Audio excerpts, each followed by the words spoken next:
Sir काय बोलाल आज शिरवायांच्या राजीनाम्याची मागणी केलेली आहे? नाही, मी त्या विषयाची अजून खोलवर माहिती घेतली नाही. खोलवर माहिती घेऊन मी या ठिकाणी त्याच्यावर उत्तर देईन. लाडकी बहीण योजनेबद्दल काय बोलाल? लाडकी बहीण योजनेसंदर्भात काय बोलाल? त्याचा जो निधी आहे तो फिरवला जातो ग्रामीण भागावर, त्याच्याबद्दल काय बोलाल? नाही, अजून मी बजेटचं काल पहिला दिवस होता, काल शोक प्रस्ताव होता.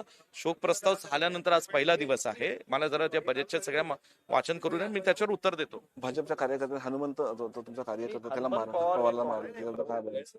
आणि लोकशाही पद्धतीने काँग्रेसची भूमिका ते मांडण्याचं काम करत असतात.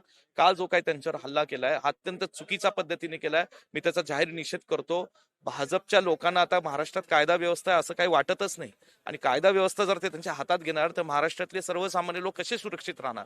आज ज्या पद्धतीने पुढारीच्या वृत्तपत्राच्या दरवाजाच्या इथं जर त्यांना जर कोण लाताबुक्क्या मारत असेल, बंदुकीचे धाक, म्हणजे सगळ्याच भाजपच्या कार्यकर्त्यांना बंदुक्या देऊन टाका ना.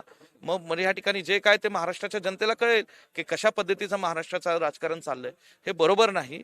आज कुठल्याही भाजपच्या कार्यकर्त्यांना सांगायचे अशा पद्धतीनं राजकारण महाराष्ट्राला वळण लावू नका. जसंच तसं उत्तर देणार काँग्रेसचे कार्यकर्ते समर्थ आहेत. हे होते विश्वजित कदम यांनी सांगितलेलं आहे का आतापर्यंत जे काय घडलं याच्यावरती आम्ही आता अधिवेशनावर जाऊन याच्यावरती चर्चा करणार आहे.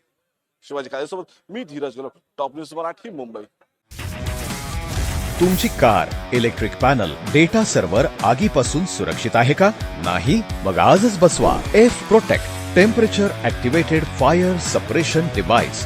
यामध्ये आहे eco friendly non toxic pressurised liquid, जे आग लागल्यास क्षणार्धात ऍक्टिव्हेट होऊन आगीवरती मिळवते नियंत्रण. बसवण्यास अतिशय सोपे आणि सुटसुटीत टेकालिपचे एक दर्जेदार उत्पादन एफ प्रोटेक्ट.